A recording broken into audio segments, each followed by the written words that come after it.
Thanks very much. So there's a sense in which, going back to this question that Joanna mentioned at the beginning, is science just a human description of the world limited by language, culture, and our particular circumstances?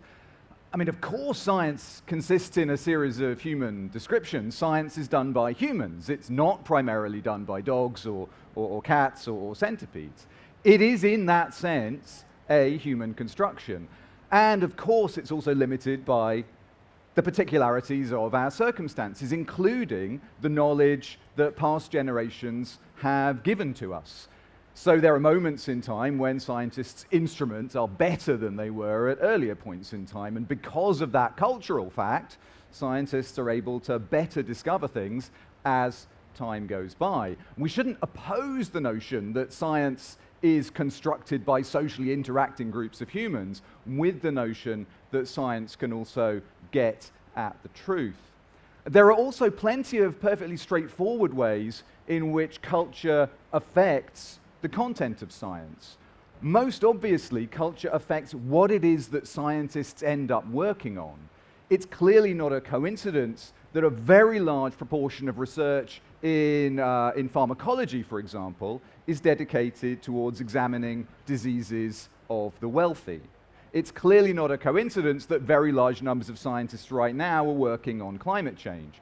The question of what it is that scientists are working on manifestly has a cultural aspect to it. I also think we can go further. There are, of course, various, often rather notorious episodes where cultural influence has negatively affected how science works. Probably the most widely cited example of that would be the fate of research in genetics during Soviet Russia.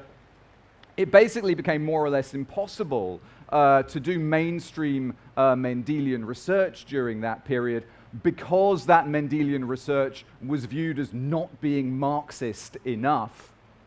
There's also an interesting symmetry there, because at the same time it was also very difficult for people in the United States to do work that is now regarded, I think, as a very fruitful form of epigenetic research. Non-genetic forms of inheritance were very difficult to examine in the US at that time because it was viewed as too Marxist, it was viewed as too dialectical.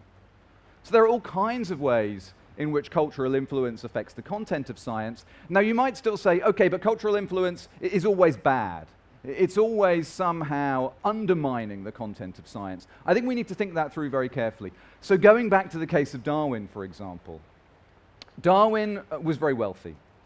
And he wasn't wealthy primarily because his books did well. Of course, they did do very well, but that wasn't the primary thing that was bringing in money for Darwin. What was bringing in money for Darwin is that he was effectively running a large private bank. He was lending money and investing money very heavily in railways, in canals, in agricultural land, and so forth. Darwin was steeped in the milieu of Victorian capitalism. And it's then not a coincidence, I think, that when Darwin formulates his theory of evolution by natural selection, that theory is also, as Marx himself noticed, absolutely steeped in the language of capitalism.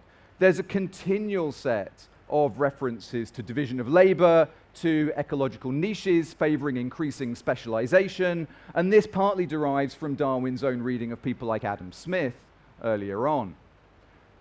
Darwin's theorizing is culturally influenced, I think. But I don't think it follows for a minute that this means that we should regard Darwin's theory of evolution by natural selection as unreliable. To argue that it was unreliable doesn't just require that we argue that it's culturally influenced, it also requires that we argue that there's something wrong with it. Is there a way in which nature doesn't work like a marketplace? Is there a way in which nature, in fact, does work like a marketplace? And these are live questions going on in biology right now. The take-home then is, yes, science is a cultural institution. Yes, there's a perfectly reasonable sense in which science is a social construct, but I don't think that should mean that we should be skeptical of whether it's also frequently true.